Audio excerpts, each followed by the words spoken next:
If you just bought a smart TV this Black Friday or Cyber Monday, the FBI is also issuing a warning over those devices. Last week, the FBI posted about the risks of having a smart TV on its website.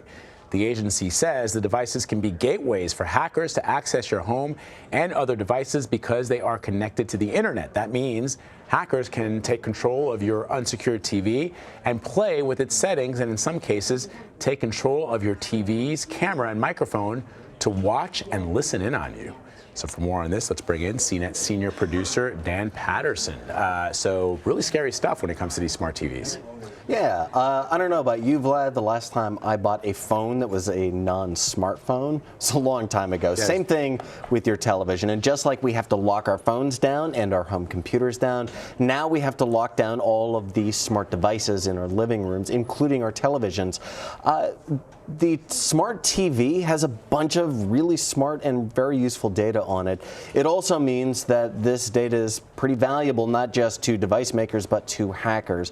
So that device is probably secured with a really insecure default password.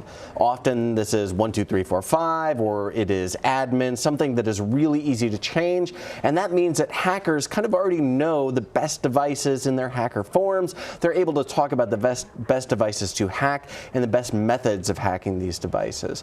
So should people, I'll never forget, a couple of years ago I saw a picture of Mark Zuckerberg doing an interview, and it was a still photograph, and he was in his office and he had a laptop and he had a little piece of tape over the camera of the laptop. Is that one way that people can protect themselves, by sort of blocking the cameras, the camera aperture on their smart TVs? Well, if your smart TV has a camera on it, or like the new Facebook Portal, which is a TV-like device, it's a smart screen with a camera on the front of it. Many of the Alexa devices sold by Amazon also have cameras on the front of those. So whether it's a TV or just a device with a screen, yeah, you want to make sure that that little slider is covering the camera, and that the microphones are also physically covered. Now, the new Alexa devices sold by Amazon have what they call privacy protections built in.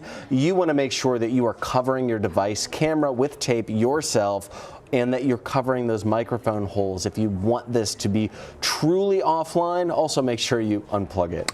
Okay. There are also reports that smart TVs themselves are watching what you do and reporting the data back to the company that made the devices. So what kind of information are they using? Well, just think about your phone and all of the important information that's available on your phone created by applications. So on your smart TV, there might be Netflix, there might be YouTube, and all of these applications, just like the apps on your phone, they talk to not just the device maker back home, but they talk to each other and they send information between each other. So much of that information is just as vulnerable as anything on your phone, and if it has your TV has a weak or non-existent password, all of that information is accessible by cyber attackers. So conceivably, what could they be using this data for?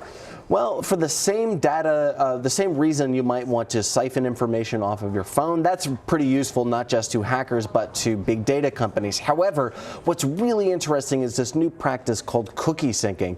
That is when I have a cookie that's a little piece of data on my computer or my phone that identifies my browser and what I'm doing on that phone or with the applications.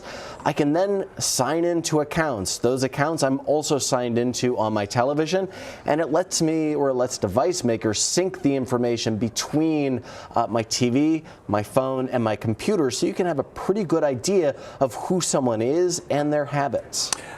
How transparent are companies when it comes to this kind of stuff? Because I know that the Vizio was fined a couple of years ago, and subsequently they had to become more transparent. Is that the case now?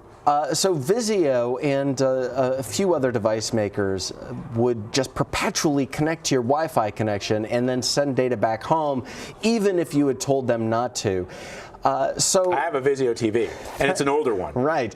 That process was pretty opaque to you, Vlad, the end user. However, California's new data protection regulation goes into effect January 2020. That is less than 1 month from right now, and that means all of these companies, this is kind of a de facto regulation for the rest of the United States, so all of these companies will have to be a lot less opaque and a little more transparent about how they use your data and where that data is going. Really fascinating. Dan, always great to have you, man, for that Good to clarity. see you. Appreciate it.